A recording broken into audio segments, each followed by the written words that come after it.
Last ક્લાસનું થોડુંક revision કરી લઈએ છીએ ને આજે આપને જે આ પ્રેઝન્ટેશન દેખાય છે તે જતીનભાઈની દીકરી માહી અને જતીનભાઈએ સાથે મળીને આ બનાવ્યું છે. આજે આપણે તેનો ઉપયોગ કરીશું અને પછી અનુમોદના કરીશું. શાંતિનાથ પરમાત્માનું ચરિત્ર લાસ્ટ ક્લાસમાં આપણે ઘણી બધી બાબતો કરી હતી. શાંતિનાથ પરમાત્મા બાબત ચરિત્રમાં ઘણી બધી એમાં આપણે વાત ભૂલી પણ ગયા હશું. ટૂંકમાં જરાક રિવિઝન માટે તમને એટલી વાત શેર કરું કે આ પૃથ્વીમાં ભરત ક્ષેત્ર અને ભરત ક્ષેત્રમાં દક્ષિણાર્ધ ભરત ક્ષેત્રના મધ્યખંડમાં આભૂષણ સમાન એવું દેવનગર જેવું રત્નપુર નગર અને રત્નપુર નગરમાં શ્રીશૈણ રાજા તેમની બે રાણી અભિનંદિતા અને શિખી નંદિતા આ બે રાણીઓ. અભિનંદિતા રાણીને બે પુત્રો, એક પુત્રનું નામ ઇન્દુસેન, બીજા પુત્રનું નામ બિંદુસેન. યુવાન થાય છે અને યુવાવસ્થાને પ્રાપ્ત થતા તે ઇન્દુસેન અને બિંદુસેન ઘણી બધી બધું વિદ્યા બધું પ્રાપ્ત કરે છે. જ્ઞાન પ્રાપ્તિ કર્યા પછી તેઓ લગ્નની ઉંમરના થાય છે. એ સમયે એક બીજી પણ ઘટના બની હતી કે અચલ ગ્રામ નામનું ગામ અને ત્યાં આગળ એક બ્રાહ્મણોમાં એક્સપર્ટ એવો એક ધરણી જટ નામનો એક બ્રાહ્મણ, તેની યશોભદ્રા નામની તેની પત્ની. યશોભદ્રા પત્નીને બે પુત્ર નંદીભૂતિ અને શિવભૂતિ.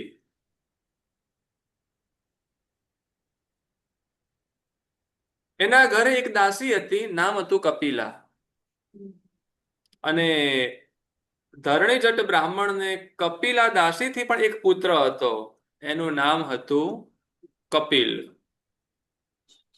આ વાત આપણે બધી લાસ્ટ ક્લાસમાં કરી હતી. હવે એ કપિલ પોતે ધરણીજત બ્રાહ્મણ પાસે ઘણું બધું સમજે છે. જો કે ધરણીજત બ્રાહ્મણ તો પોતાના નંદીભૂતિ અને શિવભૂતિને બધું શીખવે છે, પણ છતાં પણ બુદ્ધિશાળી કપિલ પોતે બધું સાંભળી બધું લર્ન કરી લે છે. ચાલુ જ છે. ધરણી જટે પોતાને એ કપિલે ન શીખ્યો પણ એ શીખી લે છે અને પછી પોતે ફરતો ફરતો પોતે પોતાના પિતાનું તે અચલગ્રામ ગામ છોડીને એ પોતે આવી જાય છે રત્નપુર નગરમાં. ત્યાં આગળ સત્યકી નામના એક પંડિત હતા અને સત્યકી પંડિત પાસે તે ભણે છે. ભણે છે ને, સત્યકી પંડિતની એ જે પાઠશાળા હતી એની અંદર ભણાવતા એને સત્યકી પંડિતની પુત્રી સત્યભામા સાથે તેના લગ્ન થઈ જાય છે. લગ્ન થાય છે અને સમય પસાર થતા એવી એક ઘટના બની કે જેનાથી સત્યભામા સમજી જાય છે કે આની અંદર આ કપિલમાં કુળવાનતા નથી, કપિલમાં કંઈક લોચો છે. કપિલ એ બંને જાતથી કુળવાન નથી. એટલે પછી તે કપિલ સાથે લગ્ન થઈ ગયા પછી સમય પસાર થતા એ સત્યકી કપિલ સાથે છૂટાછેડાની વાત કરે છે. રાજાને કહે છે કે મને આનાથી દૂર કરો, મારે આની સાથે નથી જીવન જીવવું. પરંતુ કપિલ એ હવે છોડવા તૈયાર નથી.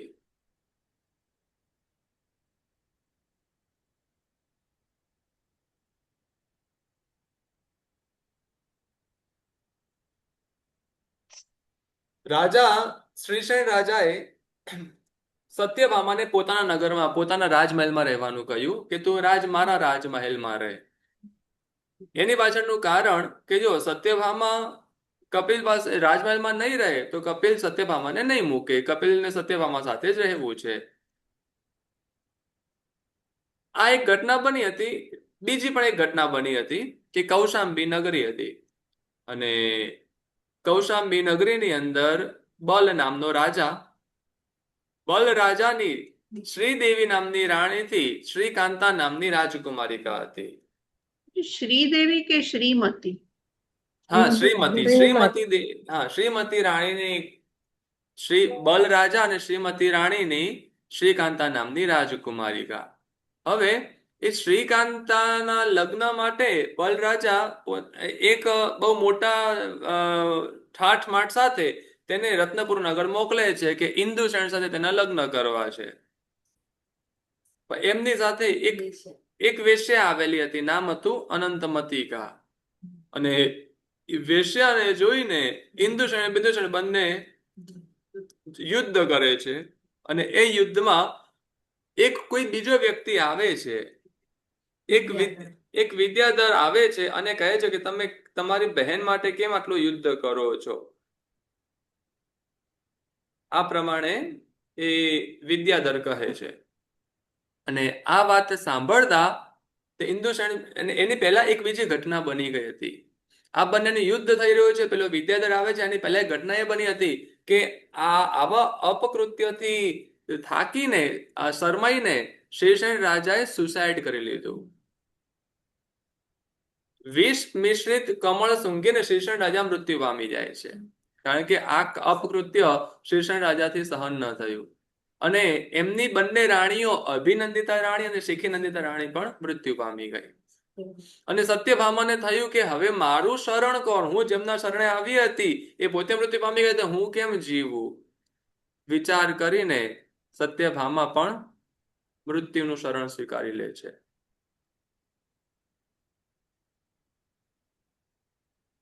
ઇન્દુસેન બિંદુસેન બંનેને પેલા એમણે અ, વિદ્યાધર આવે છે.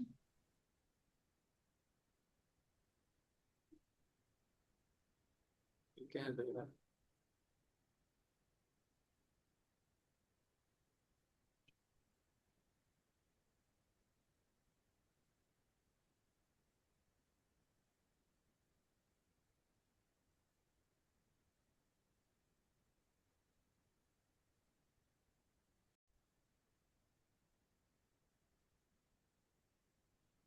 આગળ વાત કરીશું. તો ઘટના એવી બની કે હવે ઇન્દુસેન બિંદુસેન બંને અનંતમતિકા વેશ્યા માટે ઝઘડી રહ્યા છે. અને તેના માતા પિતા અને સત્યભામા એમણે તાલકૂટ વિષ મિશ્રિત તે કમળ સૂંઘીને તેઓ મૃત્યુ પામી જાય છે. મૃત્યુ પામીને હવે એક વખત એ બંને જણ એ લોકો મૃત્યુ પામી ગયા. પાછળ પેલો વિદ્યાધર આવેલો છે. વિદ્યાધરે તેમને કહ્યું કે તમે પૂર્વ ભવની અંદર તે પશ્ચિમ પુષ્કરાવતી દ્વીપની અંદર સલીલાવતી વિજયમાં વિતશોકા નામની નગરીની અંદર તમે એક ચક્રવર્તી હતા. ચક્રવર્તીનું નામ હતું, યાદ છે, રત્નધ્વજ નામના ચક્રવર્તી હતા. તેમની બે રાણી હતી, કનકશ્રી અને હેમમાલિની નામમાં આવે છે. તો કનકશ્રી અને હેમમાલી નામની બે રાણી હતી. અને કનકશ્રીના બે પુત્ર, એકનું નામ હતું, બે પુત્રી, એકનું નામ હતું પદ્મલતા અને બીજું નામ હતું કનકલતા. અને હેમમાલિની રાણીની એક પુત્રી, નામ હતું પદ્મા. પદ્માએ દીક્ષા લીધી. એક સમયે તેમણે પદ્માએ એક મદન મંજરી નામની વેશ્યા માટે બે રાજપુરુષોને ઝઘડતા યુદ્ધ કરતા જોયા. અને તે દેખીને તે વિચાર કરે છે કે આ વેશ્યાનું કેવું ઉત્કૃષ્ટ સૌભાગ્ય કે જેને આ બંને માટે આ રાજપુત્રો યુદ્ધ કરે છે. તો મને પણ આ તપના પ્રભાવથી ભવાંતરમાં આવું સૌભાગ્ય પ્રાપ્ત થયું. નિયાણું બાંધ્યું, અણસણ કરી નિયાણાની આલોચના કર્યા વગર મૃત્યુ પામી પહેલા દેવલોકમાં સમૃદ્ધિશાળી દેવી થઈ. કનકશ્રી સંસારમાં ભમતા ભમતા દાન વગેરે ધર્મ કરવાથી વિદ્યાધરોનો ઇન્દ્ર એવો મણિકુંડલી નામનો વિદ્યાધર જે પોતે આવ્યા હતા તે થયા છે. કનકલતા અને પદ્મલતા એ બંને ભવ ભ્રમણ કરીને પૂર્વભવમાં ઘણા પ્રકારના દાન વગેરે બધું ધર્મ કરવાથી જંબુદ્વીપના વ્રજક્ષેત્રમાં રત્નપુર નગરમાં ઇન્દુષણ અને બિંદુષણ નામના તમે બે શેષન રાજાના પુત્ર તરીકે ઉત્પન્ન થયા છો. એટલે પદ્માનો જીવ સૌધર્મ દેવલોકમાંથી ચ્યવીને ભરત ક્ષેત્રમાં કૌશાંબી નગરીમાં અનંતમતિકા નામે વેશ્યા થઈ છે. અને પૂર્વભવની આ તમારી બહેન છે. અને મારી જે મારી બીજી શું કહેવાય બીજી રાજાની બીજી રાણી એટલે એમને સૌક્યાની પુત્રી થાય છે. તીર્થંકર પ્રભુના મુખેથી પૂર્વભાવ આ પ્રમાણેનો સાંભળીને પૂર્વજન્મના સ્નેહને લીધે હું યુદ્ધમાંથી રોકવા માટે હું અહીંયા આવ્યો છું. હું તમારી પૂર્વભાવની માતા છું અને આ વેશ્યા તમારી બહેન છે.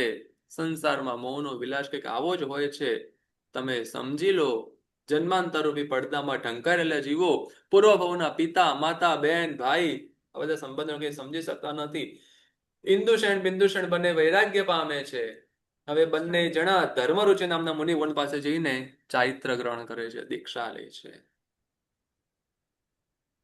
બંને જણા દીક્ષા લીધા પછી સંયમની સાધના કરે છે. તપ અને ધ્યાન રૂપી અગ્નિ વડે કર્મરૂપી રસ્તાના કાંટાને બાળી દઈને તેઓ મુક્તિ પદને પ્રાપ્ત કરે છે, ત્યાંથી મોક્ષમાં જાય છે. હવે ઇન્દુશેન ને બિંદુશેન નું કલ્યાણ થઈ ગયું. બીજાની હવે વાત આપણે આગળ વધારીશું. હવે મારે તમને એક બીજી વાત કરવી છે. આપણે શાંતિનાથ ભગવાનના ચરિત્રમાં વચ્ચે આપણે મહાવીર સ્વામી ભગવાનના ચરિત્રનો પાઠ લેશું. મહાવીર સ્વામી ભગવાનના ચરિત્રમાં મહાવીર સ્વામી ભગવાન ચરિત્ર નહીં, મહાવીર સ્વામી ભગવાન 16મા ભાવમાં શું બન્યા હતા? વિશ્વભૂતિ રાજકુમાર. વિશ્વભૂતિ નામના રાજકુમાર બન્યા છે. વિશાખાનંદી તેમના પિતરાઈ ભાઈ વિશ્વભૂતિ તેમનાથી ક્રોધિત થઈને કોઠાના વૃક્ષને એક લાત મારીને કોઠાના બધા જ વૃક્ષોના ફળને પાડીને પોતે સંસાર પ્રત્યે લાત મારીને તેઓએ દીક્ષા લીધી અને દીક્ષા લીધા પછી માસક શ્રવણના પારણે માસક શ્રવણની તપશ્ચર્યા કરે છે. તપશ્ચર્યા કરતા એક વખત એવું બન્યું કે વિશાખાનંદી એ લગ્ન માટે આવેલા હતા મથુરા નગરીમાં અને ત્યાં આગળ વિશ્વભૂતિ મુનિ પણ વિહાર કરતા કરતા ત્યાં આવેલા હતા. અને વિશ્વભૂતિ મુનિ ત્યારે માસક શ્રવણના પારણે ગોચરી માટે નીકળે છે ને ગાયની લાત લાગતા પડી ગયા અને ત્યારે વિશાખાનંદી હસે છે. ઘટના આપણે જાણીએ છીએ. એ સમયે વિશ્વભૂતિ મુનિ નિયાણું કરે છે કે આ દુનિયામાં મહત્વ તો બળનું જ છે, તો આ ઉગ્ર તપના પ્રભાવ વડે હું એવો બળવાન બનું કે આ આખા બધા દુનિયાના લોકો મારા અંડરમાં રહે. હું ઘણા પરાક્રમ વાળો બનું. આ પ્રમાણે તેમણે નિયાણું કર્યું. નિયાણું કરીને આલોચના કર્યા વગર 1 કરોડ વર્ષનું આયુષ્ય પૂર્ણ કરી મૃત્યુ પામીને મહાશુક્ર વિમાનમાં 8મા દેવલોકમાં તેઓ દેવ થયા. ઉત્કૃષ્ટ આયુષ્ય વાળા દેવ. કારણ કે તપસ્યા 1 કરોડ વર્ષનું આયુષ્યની અંદર તેમને સંયમ જબરદસ્ત પાડ્યું હતું. 8મા દેવલોકના જબરદસ્ત આયુષ્ય વાળા દેવ સાતમો ગુરુજી. મહાશુક્ર. મહાશુક્ર 7મો દેવલોક, સહસ્ત્રાર 8મો દેવલોક. હા. હવે દક્ષિણાર્ધ ભરતનું જાણે કે એક મુગટ હોય તેવું એક નગર. એક મિનિટ, તમે આ જે નિયાણું બાંધ્યું એ મહાવીર ભગવાનનો પાછલો ભાવ હતો? હા, મહાવીર સ્વામી ભગવાનના જીવે નિયાણું બાંધ્યું. અચ્છા, મહાવીર સ્વામીના ભગવાને જીવ નિયાણું બાંધ્યું. મહાવીર સ્વામી ભગવાન વિશ્વભૂતિની વાત કરું છું, તેમણે નિયાણું બાંધ્યું. એટલે એમનો 16મો ભાવમાં 16મા ભાવમાં નિયાણું બાંધ્યું. 17મા ભાવમાં 7મા દેવલોકમાં દેવ અને 18મા ભાવની અંદર પોતનપુર નામના નગરમાં કિરણોથી જેમ શોભે તેમ ગુણોથી શોભતો એક રાજા હતો. નામ એનું રીપુ પ્રતિશત્રુ. ગુરુજી, એક પ્રશ્ન હતો. કોઈ પણ જીવ નિયાણું બાંધે અને સપોઝ એનો મોક્ષ એ ભાવમાં થવાનો હોય તો એ નિયાણું બાંધે કે પછી મોક્ષમાં જવા વાળો જીવ નિયાણું ન બાંધે? અચ્છા, ઓકે. એટલે નિયાણું જો બાંધનારો જે જીવ હોય, એટલે જે પણ જીવ નિયાણું બાંધે ક્યારે એ ભાવમાં તો મોક્ષ પદ પ્રાપ્ત કરવાનો જ નથી. ન જ બાંધે, કમ્પલસરી એને ભોગવવાનું જ રહે. એમ સંસાર વધારે હોય તે જીવ જ નિયાણું બાંધે. અચ્છા. અને કેવલી બી ન થાય એ ભાવમાં? એટલે કેવલી મોક્ષમાં ન જાય એટલે કેવલી ન થાય ને. પોતનપુર નગર, જંબુદ્વીપના ભરાવી ક્ષેત્રમાં પોતનપુર નગર, અને ત્યાં આગળ પોતનપુર નગરમાં રીપુ પ્રતિશત્રુ નામનો રાજા હતો. 6 ખંડોથી ભરત ક્ષેત્રની જેમ તે 6 ગુણોથી શોભતો હતો. ગુરુજી આ 4 દાંતો લખવાનું છે ને, હવે શાંતિનાથ ચરિત્રમાં આવશે ને આ? આવશે આ બધું. જો હું તમને લખેલું બતાવું જ છું. હા. રીપુ ગુરુજી પ્રતિશત્રુ થોડું સ્લો બોલશો તો લખતા તમને જશે. સામે સ્ક્રીન પર દેખાશે. હા, નથી ઓકે બતાવતા. ગુરુજી, ઓકે. રીપુ પ્રતિશત્રુ રાજા 6 ખંડોથી જેમ ભરત ક્ષેત્ર શોભે છે તેવી રીતે 6 ગુણોથી તે રાજા શોભતો હતો. 4 દાંતોથી જેમ ઐરાવણ હાથી શોભે તેમ 4 પ્રકારના સામ દામ દંડ ભેદ એમ 4 પ્રકારની નીતિથી તે રીપુ પ્રતિશત્રુ રાજા શોભતો હતો. શૌર્યમાં તો જાણે કે સિંહ સમાન અને પરાક્રમમાં તો હાથી સમાન, રૂપમાં કામદેવ સમાન અને બુદ્ધિમાં બૃહસ્પતિ સમાન એવો તે રીપુ પ્રતિશત્રુ રાજા. રીપુ પ્રતિશત્રુ રાજાને બુદ્ધિ અને પરાક્રમ જાણે કે એ બંને તેની ભુજા હોય તેમ એકબીજાને શોભા આપતા એવા એ રાજાને શરીર ધારણે જાણે કે પૃથ્વી હોય અને કલ્યાણના સ્થાનરૂપ હોય તેવી ભદ્રા નામની એક પટ્ટરાણી હતી. એક ભદ્રા રાણી હતી જે તેમની પટરાણી. એ રાણી, એ ભદ્રા રાણી પોતાના પતિની ખૂબ ભક્તિણી, જાણે કે એને પતિની ભક્તિ રૂપી કવચને ધારણ કરેલું હોય એવી તે ભદ્રા રાણી. રત્નના વિધાનની જેમ હંમેશા પોતાના શીલની રક્ષા કરનારી, નેત્રરૂપી દીપકની જાણે કે અમૃતમય વાટ હોય, શરીરધારી જાણે કે રાજ્યલક્ષ્મી હોય અને મૂર્તિમંત જાણે કે કુલ વ્યવસ્થા હોય તેવી તે નિરંતર પ્રકાશ કરતી એવી તે ભદ્રા રાણી. એક વખત એક સબલ જે વાત આવે છે એમને પણ પૂરો ભાવની વાત, પણ આપણે બધું કરતા નથી. તો એ સબલ એક જીવ હતા. એ સબલનો જીવ, સબલ એક આત્મા હતા. તો એ જીવ અનુત્તર વિમાનમાં દેવ બન્યા હતા. સબલ રાજા હતા. સબલ રાજાઓ જીવ અનુત્તર વિમાનમાં દેવ બન્યા હતા અને ત્યાંથી ચવીને એ ભદ્રા મહાદેવની કુક્ષીમાં અવતરે છે. અને તે સમયે એક જ મિનિટ.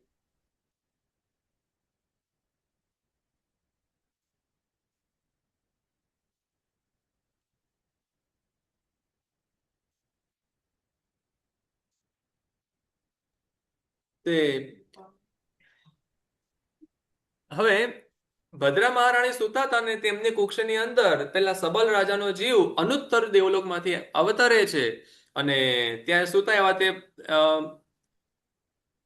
બલભદ્રને સૂચવનારા એવા 4 મહાસ્વપ્ન તે ભદ્રા રાણી દેખે છે. અને એ વખતે જે ભદ્રા રાણી જે પરમ આનંદ ઉત્પન્ન થયો, પરમ આનંદથી જાણે કે પોતે એની નિદ્રા જ જતી રહી હોય, એની નિદ્રા ત્યાંથી એ આનંદથી ડરીને ભાગી ગઈ હોય. એવી રીતે પછી તે રાણી જાગતા રહે છે અને તે સ્વપ્નની વાત રાજાને કહે છે કે હે રાજન, હે સ્વામીન, આજે રાત્રે પહેલા સ્ફટિકના મણિ જેવો ઉજ્જવળ 4 દાંત વાળો હાથી વાદળાની અંદર ચંદ્ર પ્રવેશ કરે તેવી રીતે તેણે મારા મુખમાં પ્રવેશ કરતો જોયો.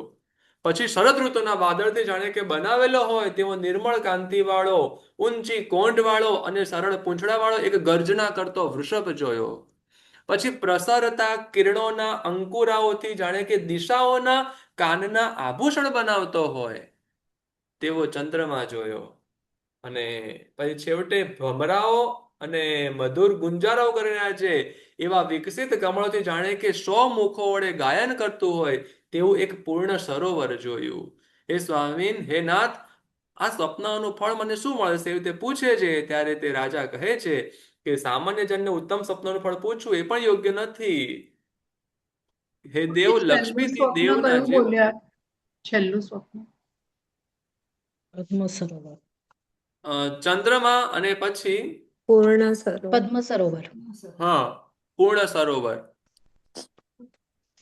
અને હે દેવ, લક્ષ્મીથી દેવ જેવો અને લોકોત્તર બળવાળો એવો તમારે બળભદ્ર પુત્ર પ્રાપ્ત થશે.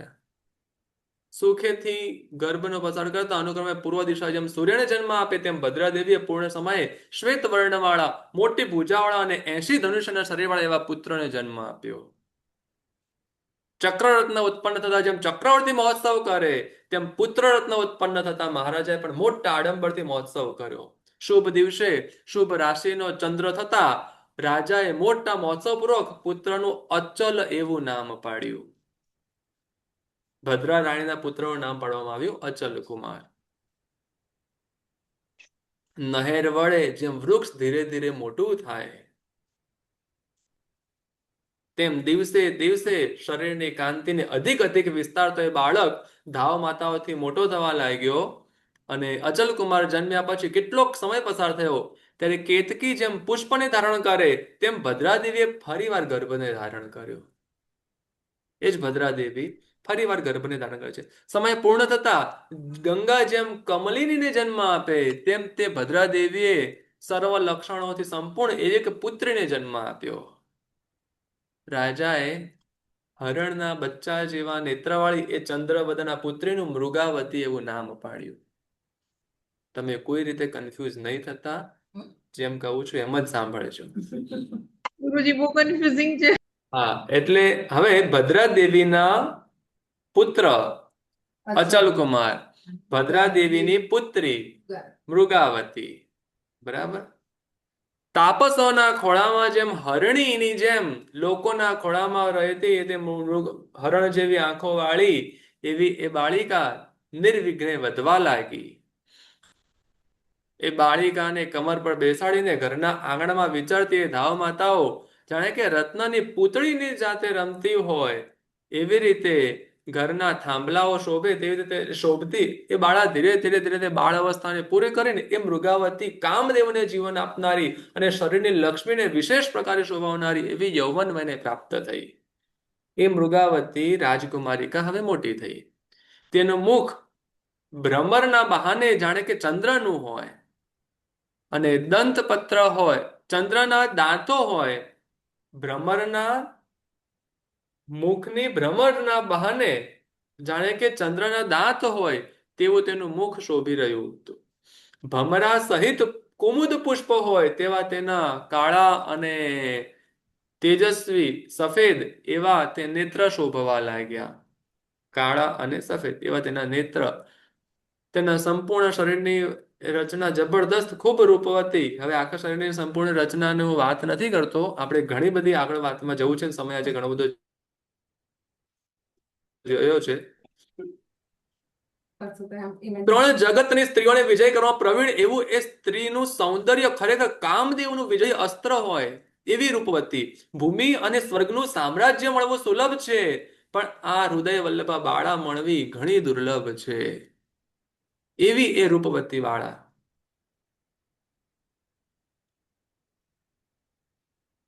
જેમ જેમ એ વધવા લાગી તેમ એક વખત ભદ્રાદેવીએ મારી માફક રાજાને પણ આના પતિ માટે ચિંતા થાવ એમ વિચારીને મૃગાવતીને રાજાની પાસે મોકલી. ભદ્રાદેવી પોતાની પુત્રી મૃગાવતીને રાજા પાસે મોકલે છે. એની સામે જાય તો રાજાને ખબર પડે કે તમારે આના માટે કોઈ યુવાન વર શોધવાનો છે.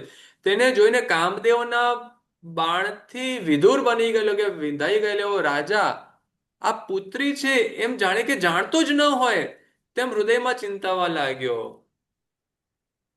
કે આ તો જેને પ્રાપ્ત થાય એ ખૂબ જ ભાગ્યશાળી હશે.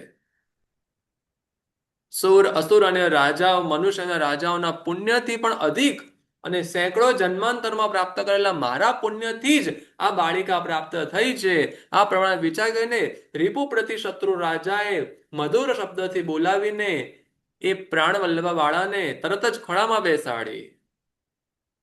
સ્પર્શ, આલિંગન અને ચુંબનથી અનુરાગ બતાવીને પછી તે સુંદરીને વૃદ્ધ કંચુકીઓની સાથે રાજે અંતઃપુરમાં મોકલાવી દીધી. કંચુકી એટલે કે જે અંતઃપુરનું રક્ષણ કરે તેમને કંચુકી કહેવાય. તેમની સાથે અંતઃપુરમાં મોકલાવી. પછી લોકોની નિંદાથી બચવા માટે કરીને એક વખત રાજાએ અધિકારી વર્ગ સાથે નગરજનોને બોલાવ્યા અને પૂછ્યું કે મારી ભૂમિમાં, મારા ગામમાં કે મારા ઘરમાં કે પછી બીજા કોઈ સ્થાનમાં રત્ન ઉત્પન્ન થાય તો એ રત્ન કોનું?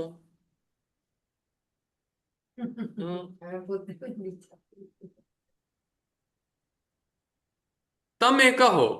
નગરના અધિકારી લોકોને અને નગરના લોકોને આ પ્રમાણે પૂછ્યું. લોકોએ કહ્યું કે તમારી ભૂમિમાં જે રત્ન ઉત્પન્ન થાય તેના સ્વામી થવાને તમે જ યોગ્ય છો, બીજા કોઈ યોગ્ય નથી. એવી રીતે 3 વાર નિર્ણય કરાવીને પૂછ્યું અને પછી પોતાની મૃગાવતી કન્યા બતાવીને ફરીવાર કહ્યું, આ કન્યા રત્ન મારું છે, તેને હું તમારી આજ્ઞાથી પરણીશ. આમ કહીને આવા રાજાના વચન સામે નગરના લોકો લજ્જા પામીને પોતપોતાના ઘરે જતા રહ્યા, કેમ કે રાજાની પુત્રી. હવે રાજા કહે છે કે મારે એની સાથે લગ્ન કરવા છે. પછી રાજા ગાંધર્વ વિવાહથી પોતાની પુત્રીને પરણ્યો. રાજા પોતાની જ પુત્રીનો પતિ થયો, તેથી પૃથ્વી ઉપર તેનું પ્રજાપતિ એવું નામ પ્રખ્યાત થયું. એટલે રીપુ પ્રતિ શત્રુ રાજાનું નામ પ્રજાપતિ પડ્યું. એટલે જુઓ અહીંયા તમને શેરિંગમાં 2 નામ લખીને બતાવ્યા છે, રીપુ પ્રતિ શત્રુ રાજા અને મેન નામ પ્રજાપતિ. છોકરી સાથે લગ્ન. પોતાની પુત્રી સાથે લગ્ન કરવાથી પ્રજા એટલે કે એમ નગરજન કહેવાય, પણ જેના પોતે અધિપતિ હોય તેને પ્રજા કહેવાય. જેનું પોતે પાલન કરવાનું હોય તેને પ્રજા કહેવાય. પાલન કરનારના પતિ એટલે એટલે પોતાની પુત્રીના પતિ. સર્વ લોકોમાં ઉપહાસ્ય કરવા યોગ્ય અને ઘણી લજ્જા પમાડનારું આવું પોતાના પતિનું આવું નવું કુળ કલંક સાંભળીને ભદ્રાદેવી ખૂબ લજ્જા પામે છે. અને લજ્જિત થઈને ભદ્રાદેવી શું કરે વધારે વધારે? ના ના, પોતાના પિયરે જતી રહે ને. ના, તમે નથી જતા?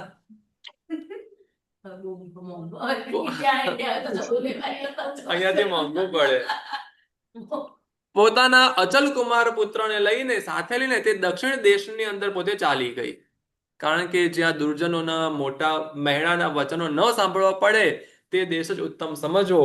પોતે પિયર નથી જતા, સાઉથ સાઈડના બીજા કોઈક દેશમાં ચાલ્યા જાય છે. જાણે કે નવો વિશ્વકર્મા હોય એવા એ અચલ કુમાર એ દેશમાં પોતાની માતા માટે માહેશ્વરી નામની નવી નગરી વસાવી.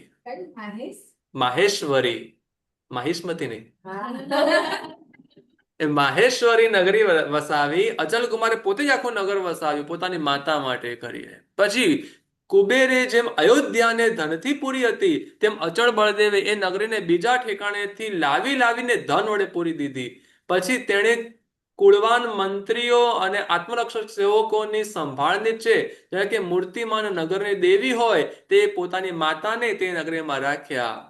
સ્ત્રીઓનું શિરોરત્ન ભદ્રાદેવી પણ શીલરૂપી અલંકારને ધારણ કરીને દેવ પૂજા વડે બધા સટકર્મમાં તત્પરપણે તેને નગરમાં રહેવા લાગી.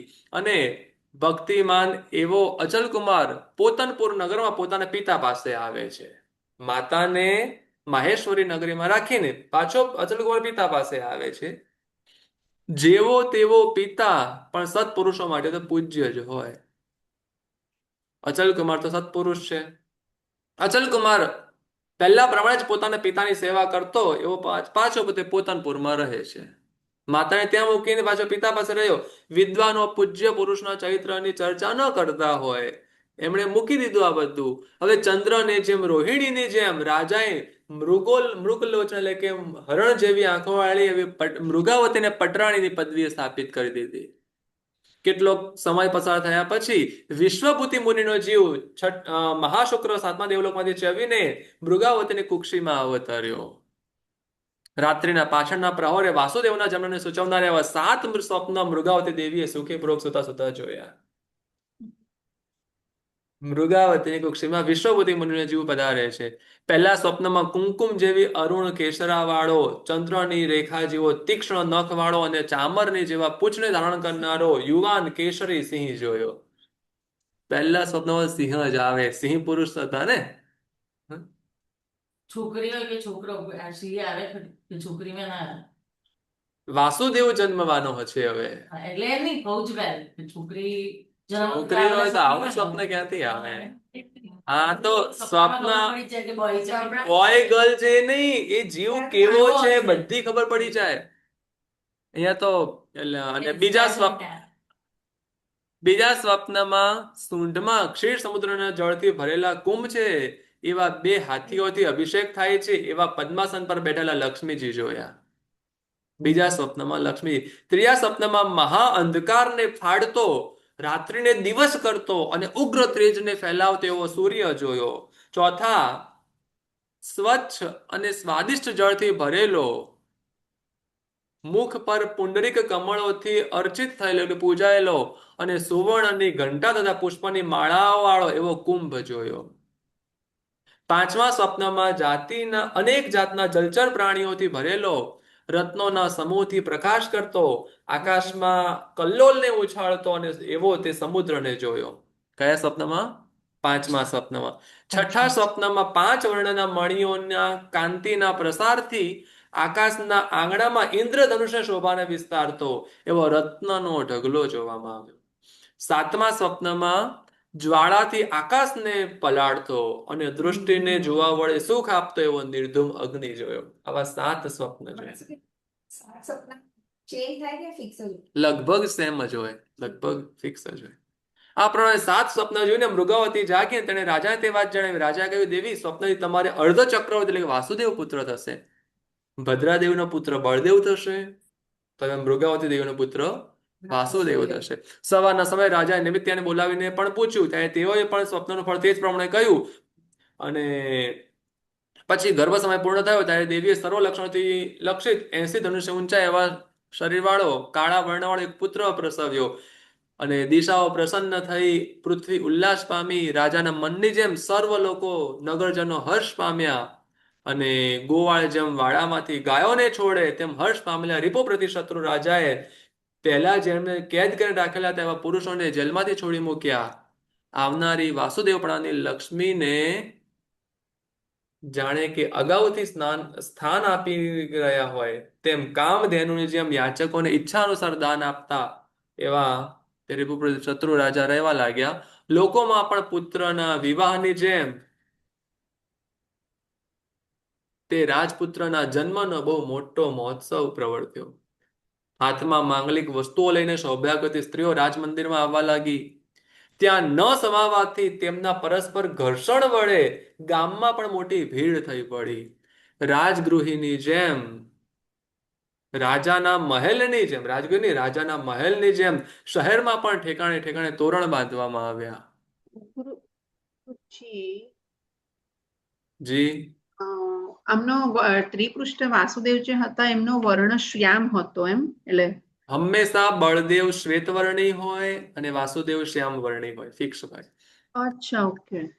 એટલે કૃષ્ણ વાસુદેવ ને કાળા કહીએ છીએ, શ્યામ હતા.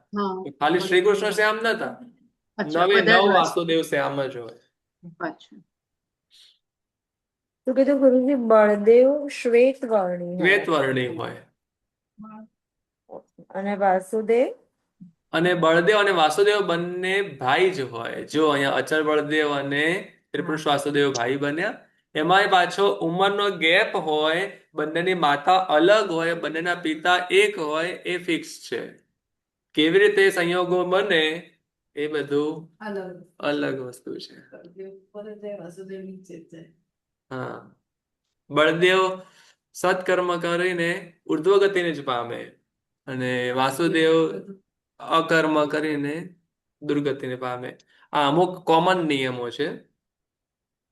સ્થાને સ્થાને સંગીત પ્રવર્તી રહ્યા. ત્રિપૃષ્ઠના પીઠ ઉપર 3 વંશને જોઈને રાજાએ મોટા ઉત્સવથી તેનું ત્રિપૃષ્ઠ એવું નામ પાડ્યું.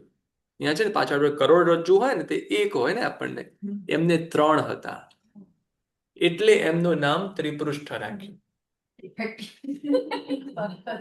ગુરુજી ફરીથી બોલો ને રીઝન. અહીંયા આ જે કરોડરજ્જુ હોય ને, આપણે જે ઊભું જે 3 આમ 3, તમે પતંગ નથી અમુક જોઈ જેમાં 3 દંડા હોય, એવી રીતે જેમની 3 પીઠ હતી એટલે ત્રિપુરુષ.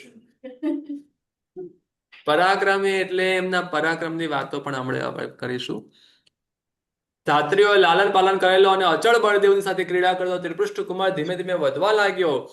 માવતની પાછળ બાળ હસ્તીની જેમ, માવત એની પાછળ જેમ બાળ હાથી એની પાછળ જેમ ચાલે તેમ બલભદ્રની પાછળ પગના ઘૂઘરા વગાડતો ત્રિપુષ્ટ કુમાર ક્રીડા કરવા લાગ્યો. યોગ્ય વય થતા દર્પણ જેમ પ્રતિબિંબને ગ્રહણ કરે તેમ એ મહાપ્રાજ્ઞા કુમારે ઉપાધ્યાયને ખાલી સાક્ષી પુત્ર રાખીને લીલા માત્ર સર્વ કળાઓ ગ્રહણ કરી લીધી. અને સમય પસાર થતા કવચને ધારણ કરનાર દૃઢ વક્ષસ્થળ વાળો એવા મહાભજ કુમાર જો કે નાનો હતો તો પણ બળભદ્રનો જાણે કે એની સરખી ઉંમરનો જાણે કે તેનો મિત્ર ન હોય તેવો દેખાવા લાગ્યો, નાનો હોવા છતાં પણ. અંતર વિના નિત્ય ક્રીડા કરતા એ બંને ભાઈઓ ક્યારેય છૂટા ન પડે અને બંને ભાઈઓ જાણે કે મૂર્તિવંત શુક્લ અને કૃષ્ણ પક્ષ હોય, સુદ અને વદ પક્ષ હોય તેમ શોભવા લાગ્યા. બળદેવ હંમેશા નીલા વસ્ત્રને ધારણ કરે, વાસુદેવ હંમેશા પીળા વસ્ત્રને ધારણ કરે. પીળા વસ્ત્રને ધારણ કરનાર તે તાળ અને ગરુડના ચિહ્ન વાળા, એ બંનેનું લાંછન શું? બળદેવનું લાંછન તાળ વૃક્ષ અને વાસુદેવનું લાંછન ગરુડ. લાંછન માત્ર 24 તીર્થંકરના ના હોય, 63 સલાહકાર પુરુષોના લાંછન હોય. એવા તે એટલે ગુરુજી બંને ભાઈઓ બધા બળદેવ ને વાસુદેવનું લાંછન એક જ હોય કે ખાલી આ બે ભાઈઓનું લાંછન આમનું આવે? લાંછન આ હતું, બીજાનું લાંછન હું તમને પછી કહીશ. બધી પર કશે બી નિશાન. ના, અહીંયા જમણા ઢીંચણ પર અહીંયા હોય. શું કહેવાય નામ? તાડ વૃક્ષ એટલે તાડનું વૃક્ષ, પેલું લાંબુ વૃક્ષ ના હોય, તાડી. તાળી. તાડી તાડી, ઓકે. હા, ગરુડ.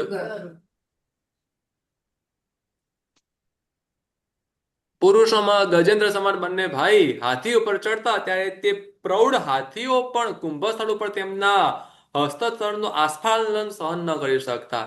એટલે કે હાથીને ખાલી આમ એક આમ થપ્પડ મારે તો હાથીઓ તેમના થપ્પડને સહન ન કરી શકતા. હા. ક્રીડા કરતા કરતા પણ તેઓ પોતાની પ્રચંડ ભુજાઓ જ્યારે પર્વતના શિખર ઉપર આમ આઘાત કરતા ત્યારે તે મોટા પર્વતના શિખરો પણ એક રાફડા જેવા થઈ જતા. બંને કુમાર મોટા દૈત્યથી પણ ભય પામતા નહીં. હવે જે બીજાની તો વાત જ શું કરવાની. નિર્ભય એવા તે બંને તેઓ જે કોઈ તેના શરણે આવતું તેમને શરણ પણ આપતા. પરસ્પર અત્યંત સ્નેહ હોવાથી અચલ કુમાર વિના ત્રિપુષ્ટ કુમાર અને ત્રિપુષ્ટ કુમાર વિના અચલ કુમાર એકલા રહી ન શકતા.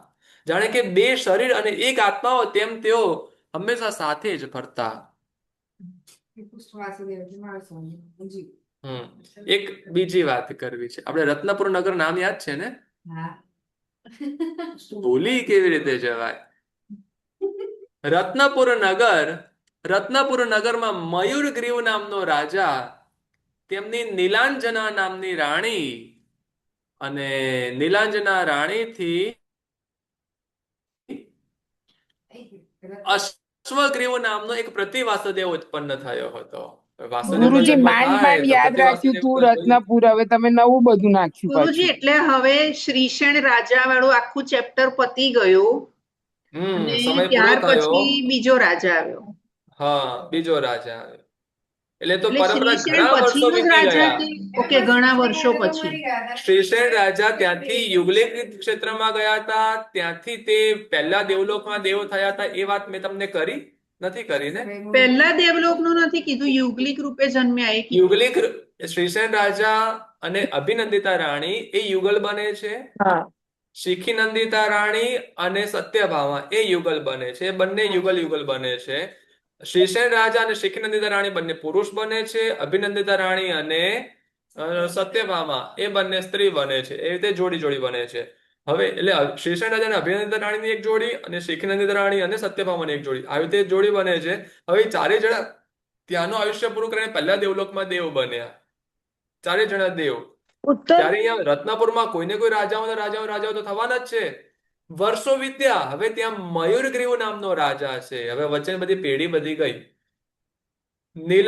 નીલાંજના રાણી અને તેમનો અશ્વગ્રીવ નામનો પ્રતિવાસુદેવ ઉત્પન્ન થયો હતો.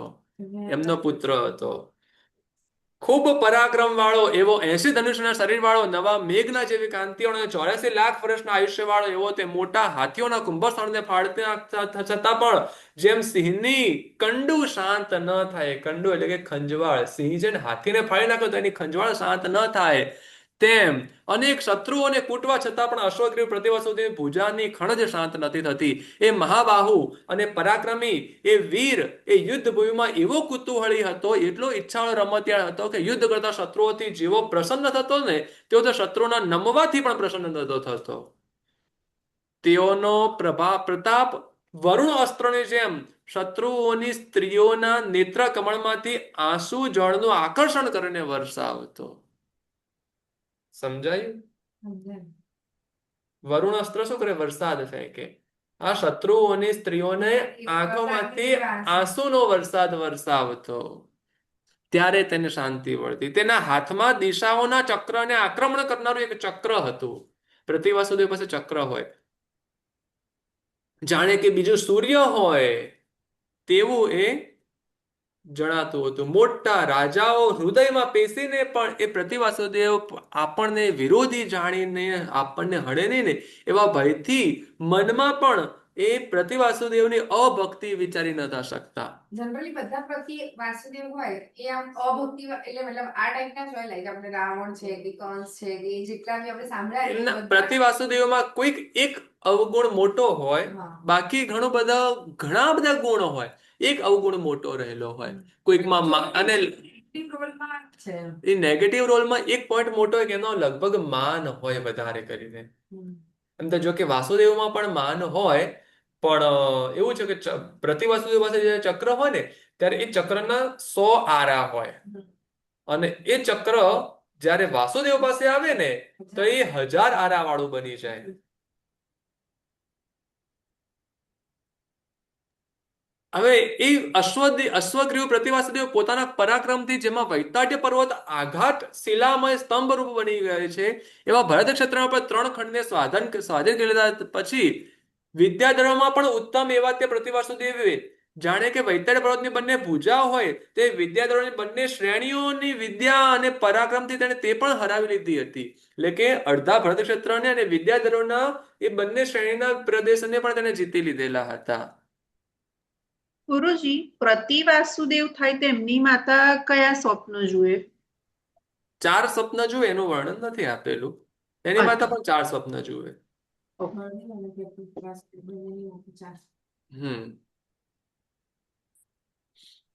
નહીં, મેં 7 સ્વપ્ન દેખે, પણ વાસુદેવ અને પ્રતિવાસુદેવ બંનેમાં સેમ હોય, 7 સ્વપ્ન જ દેખે. વાસુદેવની એટલે એક વાસુદેવને અગેન્સ્ટ બીજો વાસુદેવ થાય ને એટલે પહેલા વાસુદેવને પ્રતિવાસુદેવ કહેવાય. એટલે પ્રતિ વાસુદેવ મોટા હોય વાસુદેવ કરતા? ઉંમરમાં ઘણા મોટા હોય. વાસુદેવનો હજી યુવાવસ્થા ચાલુ થતી હોય ને ત્યારે પ્રતિવાસુદેવની વૃદ્ધાવસ્થા આવી ગઈ હોય. ઓહો. એકાદ સ્વપ્ન અલગ હોતું હશે ને આમ, કારણ કે નહીંતર સાથે સાથ આ પોઝિટિવ માણસ બનાવે ને આ સાથે સાથ સ્વપ્ન એમના બળને સૂચવે છે, એમના પરાક્રમને સૂચવે છે, સ્વભાવ અલગ વસ્તુ છે. તો ગુરુદેવ પ્રતિવાસુદેવ અને બળદેવ ઓલમોસ્ટ સેમ એજ ના હોય? ના, પ્રતિવાસુદેવ બહુ મોટા હોય, બળદેવ એના કરતા ઘણા નાના હોય, વાસુદેવ એનાથી નાના હોય. એટલે પ્રતિવાસુદેવ પછી બળદેવ અને પછી વાસુદેવ. હા, એ પણ તમને આમાં હું જે ચરિત્ર કહું છું એમાં તમને એજ પણ સમજાઈ જશે. ખાલી થોડુંક આગળ વધવા દો. ગુરુજી, એમનો વર્ણ? પ્રતિવાસુદેવ એ પણ શ્યામ વર્ણી જશે.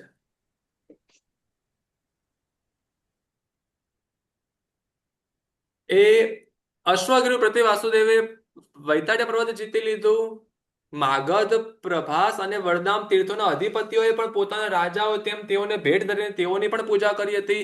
16,000 મુગટબદ્ધ રાજાઓ તેમના ઉગ્ર શાસનને પોતાના મુગટની જેમ પોતાના મસ્તક પર ધારણ કરવા લાગ્યા.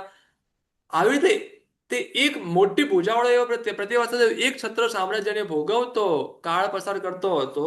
એક દિવસ સ્વેચ્છાથી ક્રીડા કરતા અશ્વગીર રાજાને અકાળે આકાશમાં ઉત્પાતકારી મેઘ ઉત્પન્ન થાય ને તે હૃદયમાં એક ચિંતા ઉત્પન્ન થઈ. સડનલી એક વિચાર આવે છે, એવો વિચાર કે દક્ષિણાર્થ ભરત ક્ષેત્રમાં જે કોઈ રાજાઓ છે તે તો બધા સમુદ્રમાં પર્વતોની જેમ મારી ભુજાના બળની અંદર મગ્ન થઈ ગયેલા છે, તો પણ આ પૃથ્વીમાં એક મલ્લ જેવો મને મારનાર હરણોમાં કેસરી સિંહની જેવો કોઈ રાજાને પુત્ર ઉત્પન્ન થશે ખરો?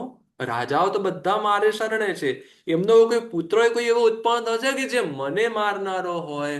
આવો વિચાર અશ્વગીર રાજાને આવે છે. જાણવું જો કે અશક્ય છે તો પણ મારે જાણવું જોઈએ. આમ વિચાર કરીને તેણે એક અશ્વબિંદુ નામના નિમિત્તિયાને બોલાવ્યો. રાજાએ પોતાનો વિચાર તેને પૂછ્યો. એટલે તે બોલ્યો કે રાજન રાજન રાજન પાપ શાંત થાઓ, પાપ ના લાગો, આવું કોઈ દોષ ન લાગો, આવું કઈ ન થાઓ, આવા અમાંગલિક વચન જ નાશ પામો, આપના વિષયમાં કોઈ આવું થઈ શકે, આવું થાવું જ નહીં. બહુ આવું બધું કહે છે, કારણ કે નિમિત્યો બોલે તો નિમિત્ત એને મારી નાખે. અશોક રાજા આવો પરાક્રમી, એવો ડેન્જર એકદમ, એની સામે એના મૃત્યુનું એને જવાબ આપો ત્યારે કહે છે કે આખું જગતનો વિજય કરનાર એવા તમારો અંત લાવવા માટે યમરાજની પણ તાકાત નથી, તો મનુષ્યમાં એવો બીજો કયો પામર તમારો વધ કરનાર થઈ શકે? એટલે પછી અશ્વગીર રાજા ફરીથી કહે છે કે નિમિત્તજ્ઞ, આ બધી આલતુ ફાલતુની વાતો બધી સાઈડમાં મૂકી દો અને જે સાચું હોય તે કહો. એટલે પૂજ્ય પુરુષો ક્યારે પણ મોટા માણસો તમારા ચાપલુસીના શબ્દોથી ખુશ નથી થતા, અને મહાપુરુષો ક્યારે ચાપલુસી વાળા શબ્દ ન બોલે, એટલે એને મહાપુરુષ તરીકે દર્શાવ. આ પ્રમાણે કહ્યું. એટલે પછી પ્રતિવસુદેવ જયારે બહુ આગ્રહથી પૂછ્યું ત્યારે તે મુખ્ય નિમિત્તિયાએ બધા લગ્ન વગેરે બધા વિચાર જોઈને પછી પ્રગટ અક્ષરમાં કહ્યું કે હે રાજન, જે તમારા ચંડવેગ નામના દૂતને હરાવશે, તમારા ચંડવેગ દૂતને પરાભવ કરશે અને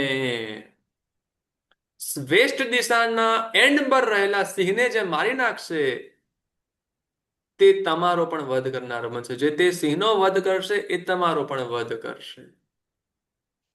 નિમિત્યાની આવી વાત સાંભળી રાજા મેઘની ગર્જનાથી જેમ પ્રવાસી, તેવી રીતે અશોકગ્રીવ રાજા એકદમ પરેશાન થઈ ગયો, બેચેન થઈ ગયો. મુસાફર હોય અને વાદળ ગાજે એટલે એ હવે વરસાદ આવશે, આપણે શું કરીશું, એમ જેમ તેને ટેન્શન થઈ જાય, રાજાને હવે મૃત્યુ આવશે, હવે હું શું કરીશ, એમ તેમને ટેન્શન થઈ ગયું. કેટલા વર્ષ પછી ક્યારે એટલું બધું નહીં પૂછ્યું, ખાલી આ બે ક્લુ આપ્યા, આ બે ઓપ્શન છે, જે આ બે એક જ વ્યક્તિ કરશે અને એ જે કરશે ને એ જ તમારો વધ કરશે. એટલે આમ તો અશોકગીર રાજા અંદરથી બહુ દુઃખી થયો, પણ તો પણ ઉપરથી બનાવટી પૂજા કરીને તે નિમિત્યાને શત્રુના દૂતની જેમ વિદાય કર્યો. દુશ્મનના દૂતને પણ મરાય નહીં એ તેને વિદાય કર્યો. તે સમય એક યુવાન કેસરી સિંહે વેસ્ટ સાઈડના દેશને ઉજ્જડ કર્યાના સમાચાર આવ્યા. એક સિંહ છે, બહુ પરાક્રમી છે, અને બધા લોકો તે જે નજીક જાય છે એમને મારી નાખે છે. આવા સમાચાર આવે એટલે એ સમયે રાજાએ તે સિંહના વધ કરનાર પુરુષોને જાણવા માટે, હવે પાછું આમ તો શું કરવું જોઈએ, રાજા શું કરે, એમાં એ બધું એવી તૈનાત કરે કે પેલો સિંહ નગરના લોકોને પરેશાન ન કરે. પણ આ રાજા ઊંધું કર્યું. શું કર્યું? તે શાલી જાતિના છોડ વવરાવ્યા, શાલીનું ખેતર ઉગાડ્યું ત્યાં, અને તે શાલીની રક્ષા માટે 16,000 રાજાઓને રહેવાની આજ્ઞા કરી. જે એના આધીન 16,000 રાજાઓ તો જાઓ તમે ત્યાં એ ખેતરની રક્ષા કરો. રાજાનું કામ શું? દેશની રક્ષા કરવાની કે ખેતરની રક્ષા કરવાની? અમને ગોવાળિયા બનાવી દીધા. રાજાઓ વન બાય વન બધા જ શસ્ત્રો સજ્જ થઈને પોતે આપેલા ટાઈમ પ્રમાણે ત્યાં આવીને એ ગોવાળ જેમ ગાયોથી ખેતરની રક્ષા કરે તેમ તે કેસરી સિંહથી તે શાળી ક્ષેત્રની રક્ષા કરવા લાગ્યા. એક પછી એક ખેતરની રક્ષા કરી રહ્યા છે. હવે વન બાય બધા ટર્ન આપેલો છે, તમે જાઓ પછી તમે જાઓ પછી તમે, બધા રાજાઓ વન બાય વન જાય છે, ત્યાં એમને આપેલા ટાઈમ સુધી એ ખેતરની સાર સંભાળ કરે છે. એક વખત એવું બન્યો, હવે આ બધી વાતો કેમ કરું છું? હવે ત્યાં શાંતિનાથ ભગવાન ચરિત્ર છે, ત્રિપુર વાસુદેવની વાત ક્યાં લાવવાની જરૂરત હતી? હદ છે, કામ છે તમને. ક્રિશ્ચન માટે ક્યાંક તો આયા. એક વખત એ પ્રતિવાસુદેવ સભામાં આવીને પોતાના મંત્રી, પોતાના સેનાપતિ, પોતાના સામંત બધા સભાસદોને કહેતા હતા કે મારા સામંત રાજાઓમાં અને સેનાનીઓમાં અત્યારે અસાધારણ પરાક્રમ વાળો કોઈ મહાભુજ કુમાર છે? તેઓ કહ્યું કે હે દેવ, સૂર્યની આગળ કોણ વધારે તેજસ્વી હોય, પવનની સામે કોણ પરાક્રમી હોય, ગરુડ કરતા કોણની સ્પીડ વધારે હોય, મેરુ પર્વતની આગળ કોની મોટાઈ દેખાય, સમુદ્ર કરતા પણ કોણ વધારે ગંભીર હોય, એમ આપની પાસે કયો પુરુષ વિશેષ પરાક્રમી ગણાય? હવે એકદમ તે પ્રતિવાસુદેવ રાજા છે એટલે પછી બીજા બધા તો એકદમ નાના નાના જ રહેવાના, હંમેશા તેમની સેવા ભક્તિમાં તો ભરપૂર જ હોય. રાજાએ કહ્યું કે તમારું આવું વચન ચાટું વચન છે, વાસ્તવિક નથી, ખુશામતનું વચન છે આ તો. એટલે હંમેશા બળવાન પુરુષોથી પણ બળવાન પુરુષો રહેલા જ હોય છે. તેથી જ આ પૃથ્વી બહુરત્ના કહેવાય છે. એટલે આવી જે વાત કરે એટલે ત્યારે એક સુંદર આંખોવાળો એક મંત્રી બૃહસ્પતિની જેમ પ્રગટ અને યથાર્થ વાણીથી બોલી ઉઠ્યો કે હે રાજેન્દ્ર, આ પૃથ્વી પર પ્રજાપતિ રાજાના દેવ જેવા બે કુમારો છે. અશ્વગૃહ રાજાને કહે છે કે પ્રજાપતિ રાજાના બે પુત્રો છે અને તેઓ સર્વ મનુષ્ય વીરોને પણ ઘાસ જેવા ગણે છે.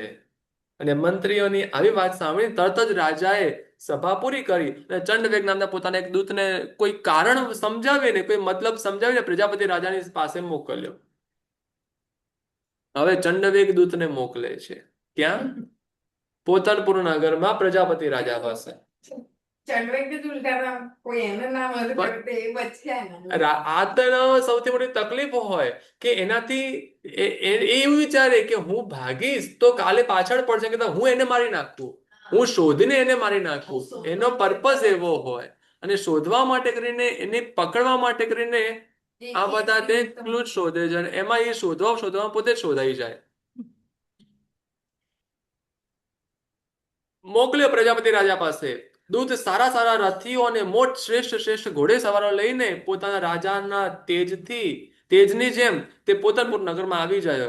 હવે ચંડવેગ દૂત છે, હવે તે પ્રતિવાસુદેવ રાજાનો દૂત છે એટલે એને અભિમાન તો રાજા જેટલું જ હોય. કેમ કે ત્યાં પોતે જે નગરમાં જાય ને એ નગરમાં રાજાને જેટલું માન મળે એટલું માન રાજાના દૂતને મળે. એટલે રાજાના દૂત તો એકદમ નગરમાં પહોંચ્યો ત્યાં પ્રજાપતિ રાજા સર્વ અલંકારોથી વિભૂષિત થઈને જળ જંતુઓ સહિત વરુણની જેમ અચલ તથા ત્રિપુષ્ટિ કુમાર સામંત રાજાઓ, સેનાપતિઓ, મોટા મંત્રીઓ, પુરોહિતો વગેરે બધા માન્ય પુરુષો અને પ્રધાન પુરુષોની સાથે મહારુદ્ધિ વાળા દેવની જેમ સભા ભરીને બેઠો હતો અને નિઃશંકપણે સંગીત કરાવતો હતો. એ સંગીતમાં વિચિત્ર અંગ ચેષ્ટા અને અંગહાર પૂર્વક સુંદર નૃત્ય થતું હતું અને મ્યુઝિક વગાડનારા મૃદંગના ઘોષથી આકાશ તથા ગુફાનો ભાગ ગાજી રહેલો હતો. ગાયનના સ્પષ્ટ ઉદ્ગારથી એ મધુર વીણાને જીવન મળતું હતું. ગ્રામ તથા રાગ રાગીણીને પ્રગટ કરનારી વીણા શ્રુતિઓને વ્યક્ત કરતી હતી અને તાળને અનુસરીને ગાયનનો આરંભ થતો હતો. તે વખતે દ્વારપાળો જેને આવતા અટકાવી શક્યા નહીં એવો ચંડવેગ દૂત વીજળીના ઝટકારની જેમ સીધો જ સંગીત સભામાં ઉભો રહી ગયો વચ્ચે. રાજા સંગીત સાંભળી રહ્યા હતા. આખી સભામાં જબરદસ્ત પ્રોગ્રામ ચાલુ હતો અને એમાં વચ્ચે પેલે તો આવીને ઉભો રહી ગયો દૂત. પ્રતિવાસુદેવના દૂતને સડનલી આવેલો જોઈને સામંત રાજાઓ સહિત પ્રજાપતિ રાજા પણ સંભ્રમ પામ્યા. આ શું? આ કેમ આવ્યા અહીંયા? હવે સ્વામીની જેમ એ સ્વામીના દૂતને પણ સંભ્રમ સહિત માન આપવા માટે તે રાજા ઉભો થયો. મોટા સત્કાર સાથે તેને આસન પર બેસાડ્યો. પછી રાજાએ તેના સ્વામીના ખબર પૂછ્યા. બધી પૂછ્યું કે અશ્વગીર રાજા બધું બરાબર છે, આમ તેમ બધું પૂછ્યું. અવસર વગર વીજળીના જોવાથી જેમ આગમનના અધ્યયનનો ભંગ થાય, આગમ ભણતા હોય ને આપણે આગમ, તો જ્યારે સિઝન ના હોય ત્યારે જો વીજળી પડે તો અસહ્ય કાળ લાગુ પડી જાય. એવી રીતે અકાળની વીજળીના જોવાથી જેમ આગમના અધ્યયનનો ભંગ થાય એમ દૂતના અવસર વગર આવવાથી સંગીતનો ભંગ થયો. સર્વ સંગીત કરનારાઓ પોતપોતાના સ્થાને ચાલ્યા ગયા. કારણ કે જ્યારે સ્વામીનું મન બિઝી હોય, થોડું ટેન્શનમાં હોય, તે કળાવાન પોતાની કળામાં બતાવવાનો અવકાશ રહેતો જ નથી. તે વખતે સંગીતના રંગને ભંગ કરનાર તે દૂતને જોઈને ત્રિપુષ્ટ કુમારથી સહન થયું નહીં. પણ એટલે એને પોતાની બાજુમાં રહેલા કોઈ પુરુષને પૂછ્યું, અરે સમયને નહીં સમજનારા આ પુરુષ રૂપી પશુ કોણ છે જેણે પોતાના આગમનના ખબર આપ્યા વગર અને પિતાજીની સભામાં પ્રવેશ કરી લીધો છે? અને એને જોઈને પિતાજી સંભ્રમથી કેમ ઊભા થઈ ગયા અને તેને પ્રવેશ કરતા છડીદારે પણ કેમ અટકાવ્યો નહીં? બીજું કોઈ પણ રાજસભામાં આવે તો અટકાવી દે, પણ અને કેમ કોઈ અટકાવ્યો નહીં? આ પ્રમાણે જયારે ત્રિપુષ્ટ કુમારે પૂછ્યું ત્યારે તે બાજુમાં રહેલો પુરુષ કહે છે, હે રાજાધિરાજ, અશ્વગીર રાજાનો દૂત છે. આ ત્રિખંડ ભરત ક્ષેત્રમાં જેટલા રાજાઓ છે તે બધા અશ્વગીર રાજાના નોકર છે. તેથી તમારા પિતા તે દૂતને માન આપવા માટે સામે ઊભા થયા, અને એટલે જ ઉચિતને જાણનારા દ્વારપાળે તેને અટકાવ્યો નહીં, કારણ કે મહારાજાના કૂતરાનો પણ કોઈ પરાભવ ન કરી શકાય, તો પુરુષને તો કેમ કરી શકાય. આ દૂત અશ્વગૃહ રાજાનો માનીતો છે, અને એને પ્રસન્ન કરવાથી મહારાજા અશ્વગૃહ પણ પ્રસન્ન થાય છે. આ દૂતના કૃપાથી જ રાજાઓના રાજ્યો આબાદીમાં છે. આ દૂતની અવગણના કરીને જે આ દૂતને ખીજવે છે, તે તો મહારાજા પણ ખીજાય છે, કારણ કે રાજાઓ દૂતની નજરને જ અનુસરે ચાલતા હોય છે. જ્યારે યમરાજની પાછળ દુસ્સા મહારાજા એવા અશ્વગૃહ ખીજાય તે રાજાઓ જીવી પણ ન શકે, તો પછી રાજ્યની તો વાત જ શું કરવાની. આ પ્રમાણે સાંભળીને તરત જ ત્રિપુષ્ટકુમાર બોલ્યો, આ જગતમાં અમુક સ્વામી કે અમુક સેવક એવો નિર્ણય હોતો જ નથી, એ બધા પોતપોતાની શક્તિને આધીન છે. હું શબ્દ માત્ર હમણાં કાંઈ નથી કહેતો, કારણ કે પોતાની પ્રશંસા કરવી અને બીજાની નિંદા કરવી એ સારા પુરુષોને શરમ અપાવનારું છે, લજ્જા પમાડે એવું છે. તો પણ સમય આવતા મારા પિતાનો તિરસ્કાર કરનાર આ અશ્વગ્રીવને પરાક્રમથી હું એની ગરદન છેદીને એની ભૂમિ પર પાડી નાખીશ. હે સેવક, જ્યારે પિતા એને વિદાય કરે ને ત્યારે તું મને કહી દેજે, ખાલી ઈશારો કરી દેજે. કોને વિદાય કરે? આ દૂતને, ચંડવેગને ખાલી અહીંથી રજા આપે ને, વિદાય કરે એટલે તું મને ખાલી ઈશારો કરી દેજે. હવે પણ શું થાય? જી ગુરુજી, હવે અગર ત્રિપુષ્ટ વાસુદેવને એમ તો એમનો સ્વભાવ કેવો કીધેલો આપે હમણાં, કે એ પણ બધા જ એકદમ માનવ. પણ સામે પિતાજી છે એટલે પિતાજીના માનમાં પાછું પોતે કઈ કરાય નહીં ને. રાજા પિતાજી છે, આ તો એ રાજકુમાર છે. પ્રજાપતિ રાજા છે, પ્રજાપતિ રાજા ઉભા છે, પ્રજાપતિ રાજા જે કરવું તે કરી શકે, કે રાજા પણ છે ને એમના ત્રિપુષ્ટકુમારના પિતા પણ છે. એટલે ત્રિપુષ્ટકુમાર અત્યારે એમની સામે કઈ નહીં કરે, બાકી જે કરશે તે હજી આપણે વાત આગળ જાણીએ એમાં ખબર પડશે. એટલે ગુરુજી જ્યારે વાસુદેવે હજુ ખંડ જીતવાનું ચાલુ નથી કર્યું, એની પહેલા ત્રિપુષ્ટ વાસુદેવે 3 ખંડ જીતી જ લીધેલા હોય છે. ત્રિપુષ્ટ વાસુદેવ નહીં, અશ્વગ્રીવ પ્રતિવાસુદેવે 3 ખંડ જીતેલા જો 3 ખંડના રાજા હોય પછી વાસુદેવનો જન્મ થાય. અચ્છા. અને ત્રિપુષ્ટ કુમારના આવા રાજ વિરુદ્ધ વચન પણ જે એની બાજુમાં જે પુરુષ હતો એ સ્વીકાર લે છે. હાજી, હું આપને જણાવી દઈશ. બધું એમ કહે છે, કારણ કે સેવક હતો રાજાના પુત્રને પણ રાજાની જેમ જ માન આપવો જોઈએ. ચંડવેગ દૂતે પોતાને જેમ કોઈ અધિકાર નિમેલો સેવક હોય તેમ પ્રજાપતિ રાજાનો ઉદ્દેશને કેટલાક રાજકારણો બધા કામ કઈ સંભળાવ્યા. રાજાએ તે બધા માનપૂર્વક કબૂલ કર્યા અને ભેટ વગેરે ધરીને ચંડવેગને વિદાય કર્યો. રાજા ભેટ આપે છે, બધું આપે છે માનપૂર્વક. અને પછી હવે આગળ એવું બને છે કે પરિવાર સહિત રથમાં બેસીને એ દૂત પ્રસન્ન થઈને પોતે પોતરપુર નગરની બહાર નીકળે, પોતાની નગરી તરફ ચાલ્યો. નગરથી નીકળ્યો છે અને પોતાની નગરી હવે પોતે જે રત્નપુર જઈ રહ્યો છે. તેને રવાને કર્યાના ખબર જાણીને મહાબળવાન ત્રિપુષ્ટ કુમાર આગળ જઈને પવન સહિત દાવાનળ જેમ મુસાફરને અટકાવી દે તેમ તેને અટકાવ્યો અને કહ્યું કે હે દીઠ, હે પાપિષ્ટ, હે દુષ્ટ, હે પશુ, તું દૂત હોવા છતાં રાજાની જેમ કેમ રહે છે?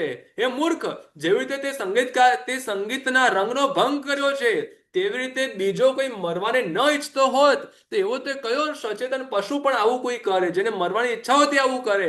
એક સાધારણ ગૃહસ્થના ઘરે રાજા આવે તો પણ તે પોતે પહેલા ખબર આપે ને પછી પ્રવેશ કરે, એવી વિદ્વાનોની નીતિ છે. તે છતાં તું જાણે કે પૃથ્વીને ફાડીને નીકળ્યો સડનલી રાજસભામાં કેમ આવી ગયો? હવે તો રાજા છે નહીં સામે, તું આવ્યો કેમ? જો કે સરળ સ્વભાવ વાળા મારા પિતાએ તારું અવિનય વાળું વર્તન હોવા છતાં તારો સત્કાર કર્યો, પણ તે ફોકટનું કર્યું છે.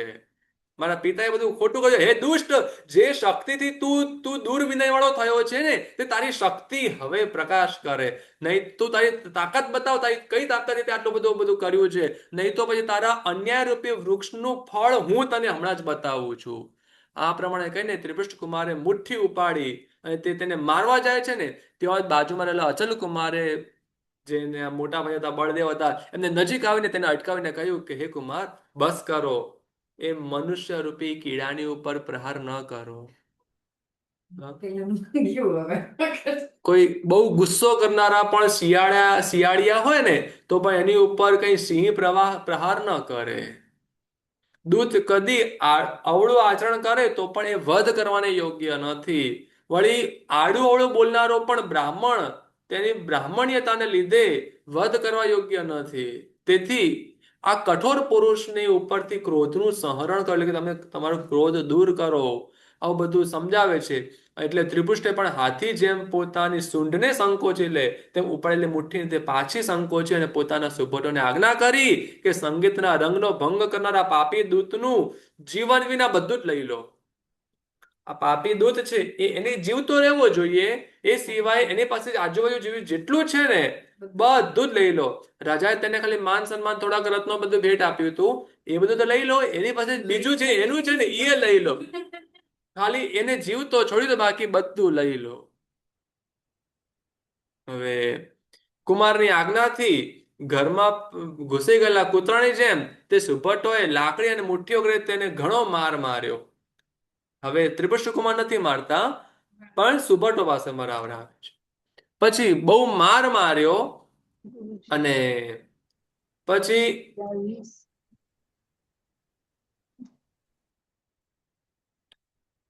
વધ સ્થાન ઉપર લઈ ગયેલા વધ્ય પુરુષની પાસે જેમ આરક્ષકો બધી વસ્તુ લઈ લે તેમ તેનું સર્વ અલંકારો બધું જ લઈ લીધું. પછી તે દૂતને હાથીની સાથે 60 મારી કરનાર પુરુષની જેમ તેઓના પ્રહારને પ્રાણની રક્ષા માટે માંગતા એવા તે પૃથ્વી ઉપર આળોટવા લાગ્યો.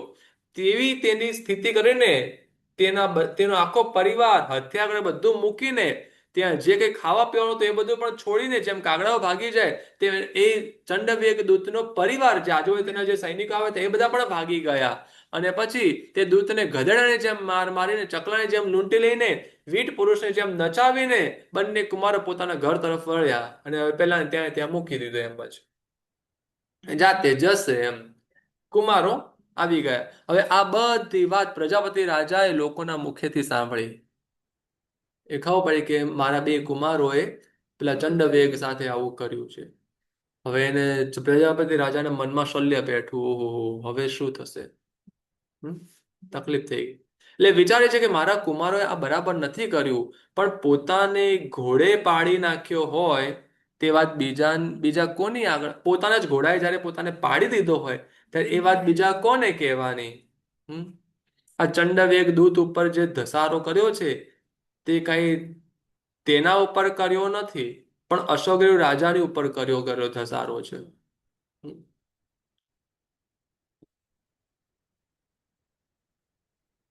તે સ્વામીના પ્રતિનિધિ થઈને હંમેશા રહેતા હોય છે. એટલે જ્યાં સુધી ચંડવેગ અશ્વગીર રાજા પાસે પહોંચ્યો નથી ત્યાં સુધીમાં હજી તેને પાછો બોલાવીને તેનો સારો વ્યવહાર કરવો જોઈએ, એ સારું છે. જ્યાંથી અગ્નિ ઉપડ્યો હોય ત્યાં જ તેને બુજાવી દેવો યોગ્ય છે. આપણા વિચાર કરીને પ્રજાપતિ રાજા પોતાના પ્રધાન મંત્રીઓ દ્વારા પ્રેમથી કોમળ એવા મીઠા વચનોથી તેને નમસ્કાર કરી બધું કરાવીને તેને પાછો બોલાવ્યો ચંડવેગ દૂતને. અને અંજલિ જોડીને પોતાના કુમારોએ કરેલી જે ખોટી ક્રિયા હતી એના ધોવામાં પાણીના પ્રવાહ સમાન એવી વિશેષ બરદાસ્ત કરી. હવે તેને થોડું વધારે સારું કરે છે. ક્રોધિત થયેલા હાથીના કોપની શાંતિ માટે જેમ ઠંડી વસ્તુઓનો ઉપયોગ કરવામાં આવે, શીતોપચાર કરવામાં આવે, તેમ કોપની શાંતિ માટે મોટા મૂલ્યવાળી એવી પહેલા કરતા 4 ગણી વધારે ભેટ તેને આપી. પછી રાજાએ નમ્રતાથી કહ્યું કે તમે જાણો છો કે એક સામાન્ય ધનવાન ગૃહસ્થના કુમાર પણ નવી યૌવન વયમાં ઉન્મત્ત થઈ જાય છે, તો મહારાજા અશ્વગ્રીવની કૃપાથી હું તો બહુ મોટો વૃદ્ધિ પામેલો છું, તો મારી સંપત્તિ વડે મારા કુમાર ન કંટ્રોલ કરેલા એવા બળદની જેમ વિશેષ ઉચ્છૃંખલ થાય છે. હે માન આપનારા મિત્ર, આ ઉન્મત્ત કુમારોએ તમારો ઘણો અપરાધ કર્યો છે, પણ તે ખરાબ સ્વપ્નને જેમ ભૂલી જજો. મારા મનની વૃત્તિને જાણનાર હે મિત્ર, સગા ભાઈઓની જેમ આપણા બંનેનો જે પ્રેમ છે તેને આવા કારણથી એકદમ છોડી નહીં દેતા.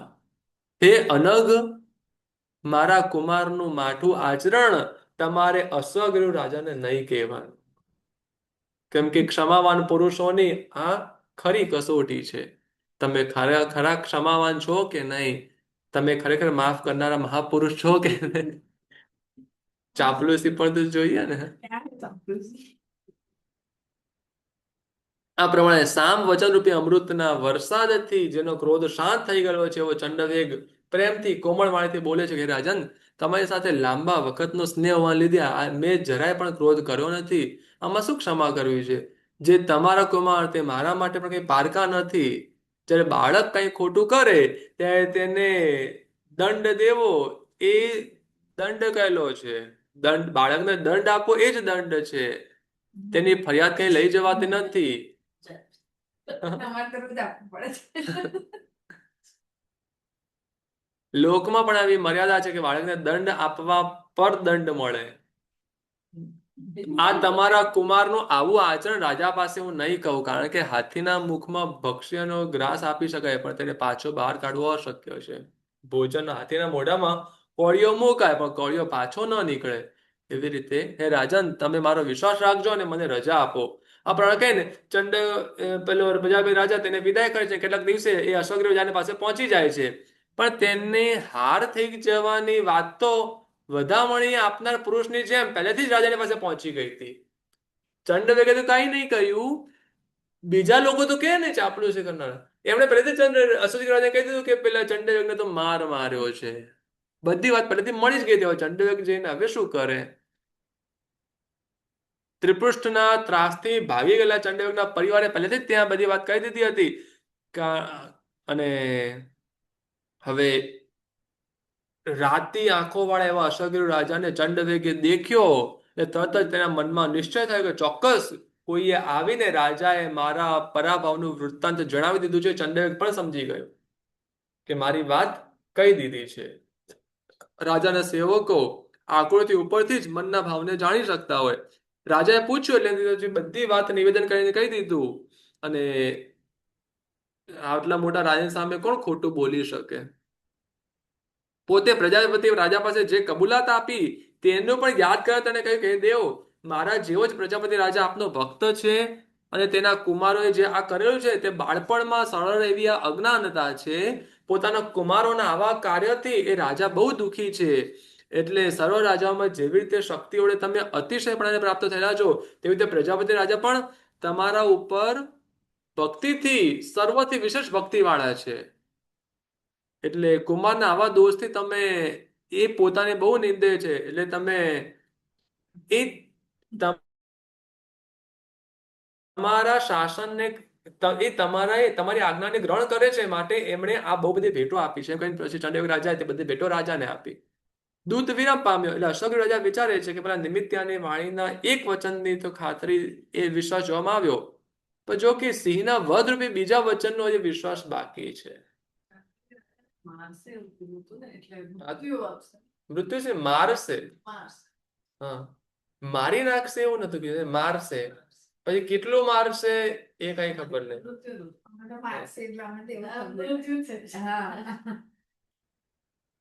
એટલે હવે તને બીજા ઓલા સિંહ ની વાતનો હવે વિશ્વાસ કરવાનો. એટલે એમ વાત વિચાર કરીને એને એક બીજા દૂતને મોકલ્યો અને પ્રજાપતિ રાજાને કહેવરાવ્યું કે તમે સિંહના ઉપદ્રવથી શાળીના ખેતરનું રક્ષણ કરો.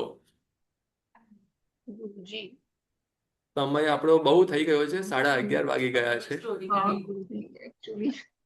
પણ કહે છે કે સિંહના ઉપદ્રવથી શાળીના ખેતરનું રક્ષણ કરો. હવે શું થશે? શું રક્ષણ કરી શકશે?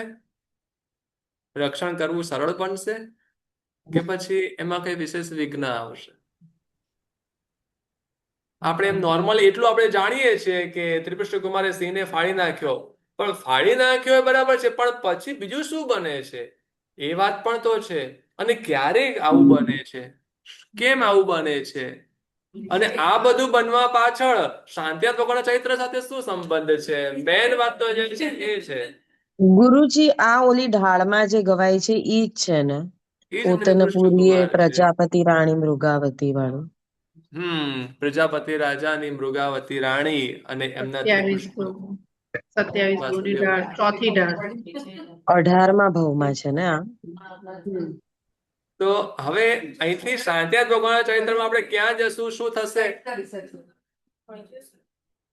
શાંતિનાથ ભગવાન કે અચલ બળદેવ તો હતા નહીં, એ તો આપણે કઈ વાત કરી જ નથી. એ તો મેં તમને પહેલા જ કહ્યું કે સબલ નામના રાજા હતા જે અનુત્તર વિમાનમાંથી ચેવીને અચલ બળદેવ તરીકે જન્મે છે. એટલે એમાં કન્ફ્યુઝન ન થાય, એટલે તો ક્લિયરિટી પહેલા જ આપી હતી.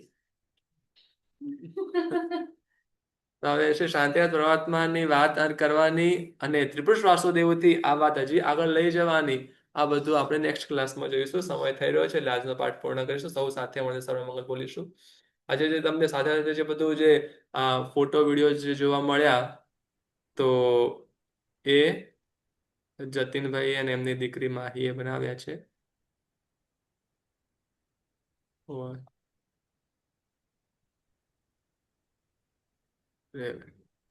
ગુરુજી, આ ફોટોઝ આપ મોકલશો કે કેવી રીતે કરશો? વિડીયો છે. ચેપ્ટર 1 મોકલી આપીશ. ચેપ્ટર 2 માં અડધું જ મેં હજી શેર કર્યું છે. એકચ્યુઅલી હજી આ કથાનક હજી આગળ ઘણું બધું વધારવાનો વિચાર હતો, પણ સમય ઘણો થઈ ગયો એટલે પછી નહીં વધી શક્યું. તો ચેપ્ટર 1 મોકલી આપીશ, લાસ્ટ ક્લાસ વાળું. આજના ક્લાસનું હજી આગળ થશે, પછી નેક્સ્ટ ક્લાસમાં બધું સાથે મોકલી આપીશ. સૌ સાથે મળીને સર્વમંગલ બોલીશું. સર્વમંગલ માંગલ્યમ સર્વકલ્યાણકારણમ પ્રધાનમ સર્વધર્માણામ જૈનમ જયતિ. પ્રણામ ગુરુજી. પ્રણામ ગુરુજી. પ્રણામ ગુરુજી. પ્રણામ ગુરુજી. પ્રણામ ગુરુજી. પ્રણામ ગુરુજી. પ્રણામ ગુરુજી એકાશ્મ કા પચકાન. अच्छा। બીજું કઈ વસ્તુ કરનાર